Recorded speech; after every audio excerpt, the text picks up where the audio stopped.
There's an event where various fan game developers come together to create some very interesting games, and that event is known as the Eevee Expo Game Jam.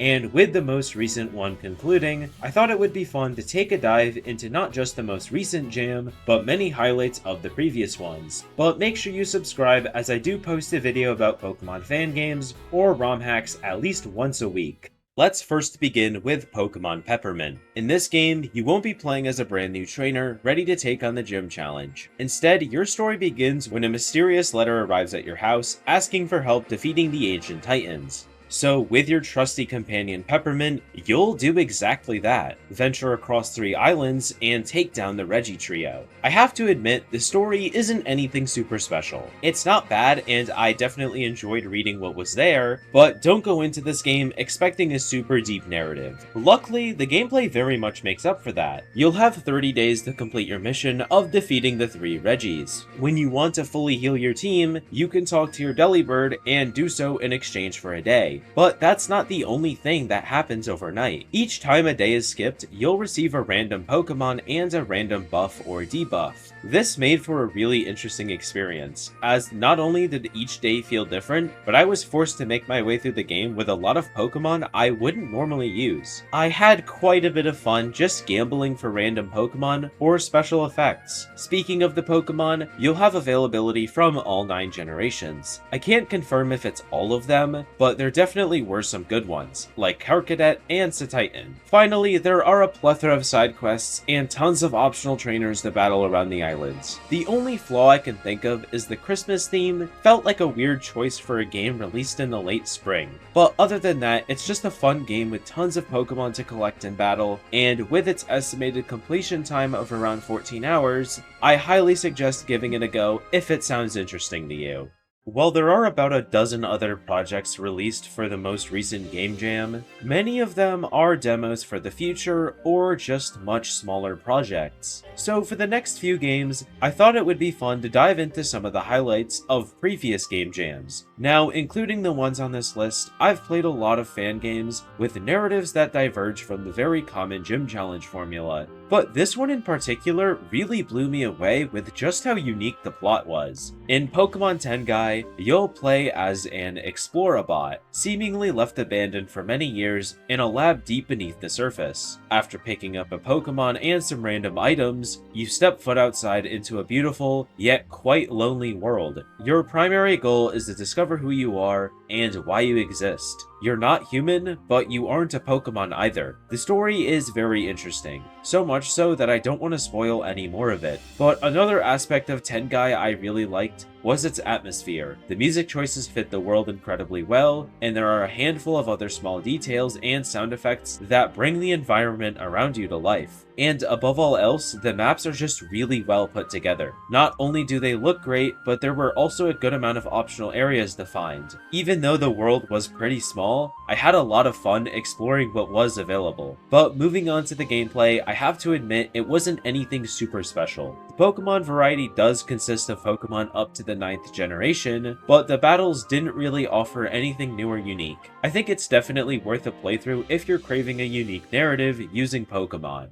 Next up is a game with a much more grounded setting. Taking place in the Hoenn region 7 years after the events of Alpha Sapphire, is Pokemon Littleroot Researchers. The introduction to this game's story and world is very simple. You're Professor Birch's new research assistant, and over the next month you'll complete tasks, interact with nature, capture Pokemon, and even make new friends. But during one of these tasks, you'll find something very peculiar. Something that turns this fun little experience into a much more dangerous adventure, involving a mythical Pokemon and Team Aqua. I thought the story was pretty nice, nothing too crazy, but I did like how involved the characters were, rather than just giving you instructions and disappearing afterwards. But moving on to the gameplay, you'll first have the option between 5 starters. If you didn't notice, all 5 of them actually share something in common. They all have access to Mega Evolutions, which, as you might have guessed, is an important feature in this game. Additionally, you'll have access to the EXP All, and EXP across the board has been significantly increased, allowing you to level up fast and have no problem training new team members. Other than that though, the Pokemon battles are what you'd expect.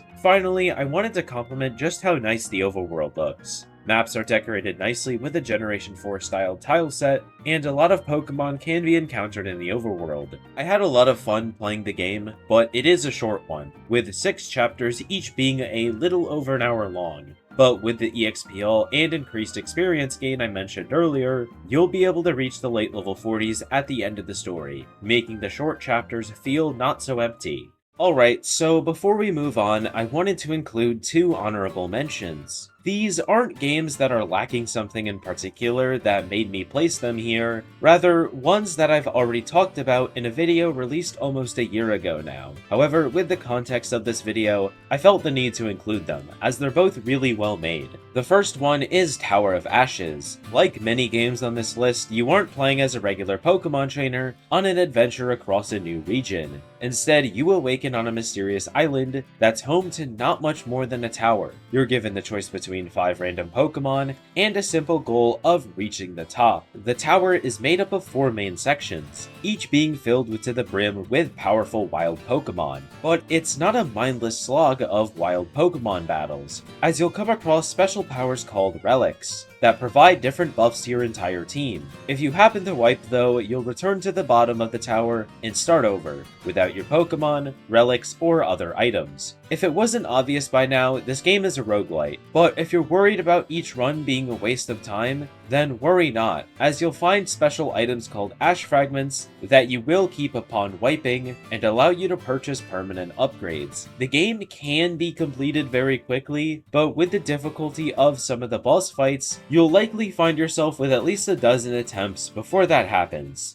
The next honorable mention is A Star in the Desert, a fan game inspired by the Mystery Dungeon series. Now, despite the game's story and characters very much resembling that of a Mystery Dungeon game, I say inspired because it doesn't use the same combat or dungeon system. Battles are instead done as you'd expect in a normal Pokemon game, and dungeons are completely pre-made. Personally, as much as I like PMD's randomized dungeon system, the pre-constructed ones in this game were all still very fun to explore and very pretty to look at. As for the story, it's again very reminiscent of PMD, playing as a Pokemon who lost their memories, and solving conflicts with your newly found partner. It's a very polished, charming, and fun game that I highly suggest to anyone that's a fan of the old Mystery Dungeon games. The next game is the likes of one I'm sure just about all of you will want to take home with you, because unlike every other project on this list, in Pokemon Outbounds, you are a normal Pokemon trainer that goes on a journey to collect 8 gym badges. Now this game starts off by announcing that it was a bit of a rushed project, which after playing isn't something I completely agree with, because despite being thrown together in such a short amount of time, it does feature a pretty big region. And again, despite the time taken to create it, the maps do look really nice. Some of them can feel pretty flat, but for the most part, they are very colorful and fun to progress through. But as for the actual gameplay, you'll have Pokemon from the first 8 generations to build your team out of, and the early routes have a ton of variety, allowing you to build a balanced and diverse team before you even fight the first gym leader. But a huge variety of Pokemon, in my opinion, isn't complete without the EXPL.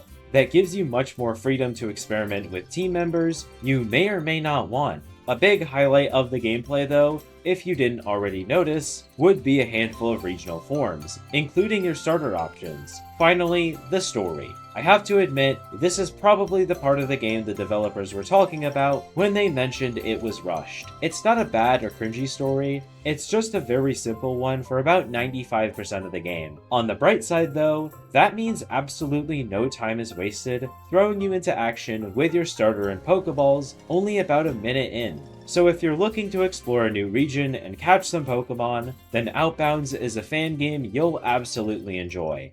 Last, but very far from least, is Pokemon The Last Wish Part 2. Just like the last game, you'll play as a new trainer who receives their starter from a professor, and go on a journey across a new region. However, there is an interesting bit of plot outside of that, as the legendary Pokemon Jirachi has returned to the region. And of course, you'll deal with different antagonists trying to capture it or control its power. So all in all, it's a pretty down-to-earth and simple story. So what about the gameplay? Well, The Last Wish has a Pokédex of around 180 Pokemon from the first 4 generations. And while that may sound a bit disappointing, I still thought the Pokemon variety was pretty good, and there are even a handful of regional forms. So it's a pretty basic game, but with its pretty overworld, following Pokemon, and sizable region to explore, I think it's one most of you will still enjoy. Finally, I wanted to mention that what I'm showcasing is actually a direct sequel to The Last Wish Part 1. The developers suggest that you do play the first part first, but personally, I found the second one to feel a lot more polished, and still felt its story could stand on its own. So I think if you're someone who's going to play for the story, I do highly suggest starting with the first game. But that's just about all I have for you today. I know many of you desire much longer story experiences when picking up a fan game, but all the ones on this list are still very well made and still worth playing from start to finish. They may be shorter, but are definitely a nice break from the larger scale projects you'll be investing tons of time into. But anyways, thank you to my channel members for their continued support, and have a nice rest of your day.